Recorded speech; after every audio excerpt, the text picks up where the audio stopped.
जय श्री हरि विष्णु। आप सभी को कामिका एकादशी की हार्दिक शुभकामनाएं। आज इस वीडियो में हम सुनेंगे कामिका एकादशी का महत्व और उसकी व्रत कथा। आप सभी का मेरे YouTube चैनल पर स्वागत है। तो चलिए शुरू करते हैं। कामिका एकादशी का महत्व। अर्जुन ने कहा, हे प्रभु, मैंने आषाढ़ माह के शुक्ल पक्ष की देवशनी एकादशी का सविस्तार वर्णन सुना। अब आप मुझे श्रावण माह के कृष्ण पक्ष की एकादशी की कथा सुनाने की कृपा करें। इस एकादशी का नाम क्या है? इसकी विधि क्या है? इसमें किस देवता का पूजन होता है? उसका उपवास करने से मनुष्य को किसकी फल की प्राप्ति होती है? भगवान श्री कृष्ण ने कहा, हे श्रेष्ठ धनुधर, मैं श्रावण माह की पवित्र एकादशी की कथा सुनाता हूँ। ध्यान पूर्वक श्रवण करो।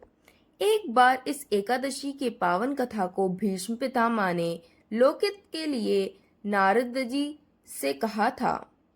एक समय नारद जी ने कहा, हे पितामह, आज मेरी श्रावण के कृष्ण पक्ष की एकादशी की कथा सुनने की इच्छा है, अतः आप इस एकादशी की व्रत कथा विधान सहित सुनाइए।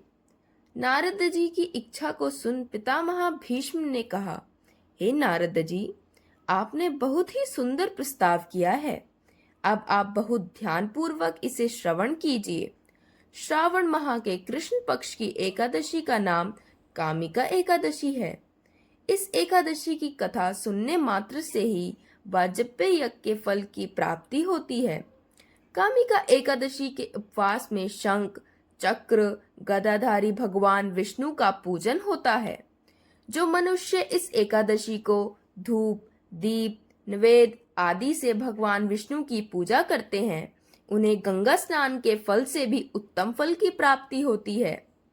सूर्य ग्रहण और चंद्र ग्रहण में केदार और कुरुक्षेत्र में स्नान करने से जिस पुण्य की प्राप्ति होती है, वह पुण्य कामिका एकादशी के दिन भगवान विष्णु की भक्तिपूर्व पूजा करने से प्राप्त हो जाता है।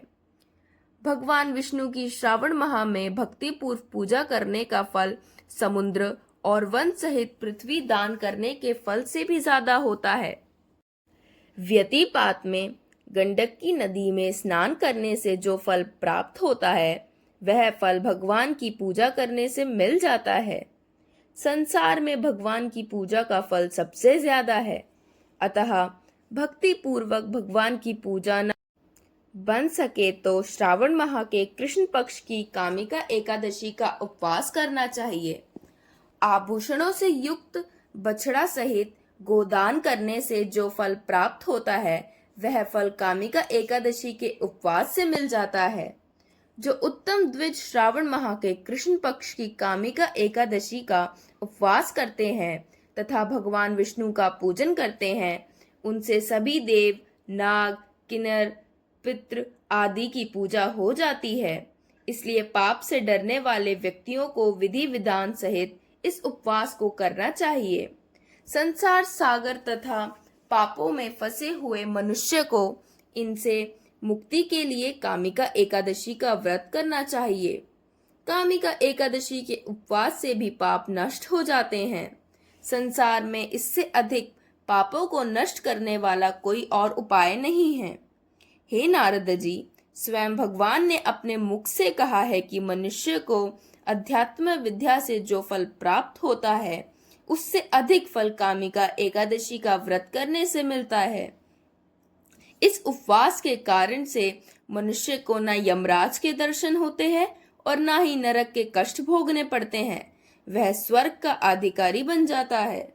जो मनुष्य इस दिन तुलसी दल से भक्ति पूर्वक भगवान विष्णु का पूजन करते हैं, वह इस संसार सागर में रहते हुए भी इस प्रकार अलग रहते हैं, जिस प्रकार कमल पुष्प जल में रहता हुआ भी जल से अलग रहता है। तुलसी दल से भगवान श्री हरि का पूजन करने का फल एक बार स्वर्ण और 4 बार चांदी के दान के फल के बराबर है।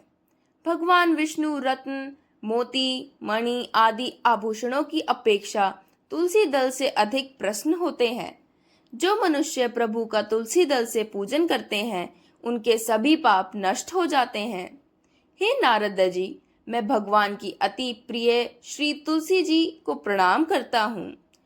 तुलसी जी के दर्शन मात्र से मनुष्य यह सभी पाप नष्ट हो जाते हैं और शरीर के स्पर्श मात्र से मनुष्य पवित्र हो जाते हैं। तुलसी जी को जल से स्नान कराने से मनुष्य के सभी यम यातनाएं नष्ट हो जाती हैं।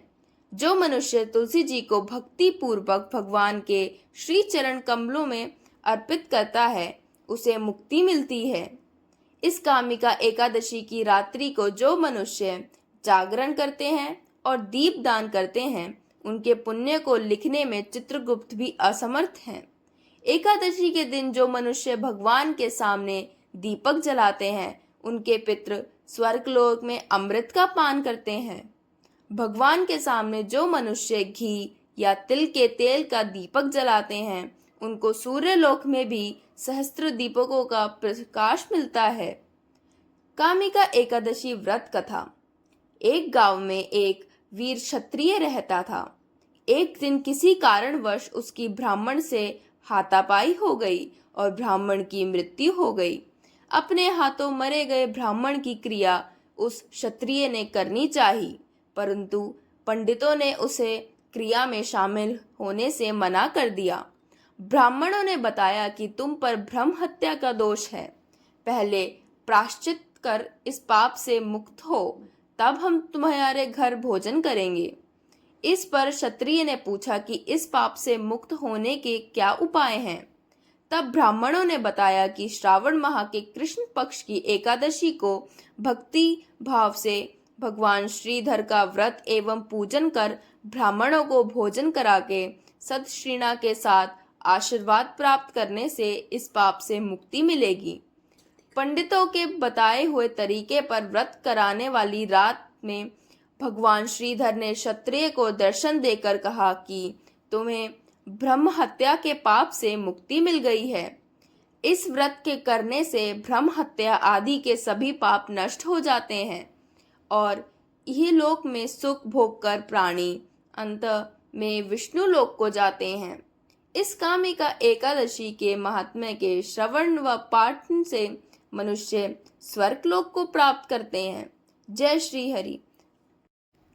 कामिका एकादशी व्रत का पारण 10 अगस्त 2026 को सुबह 5:47 बजे से सुबह 8 बजे तक के बीच किया जाएगा। जय श्री हरि विष्णु।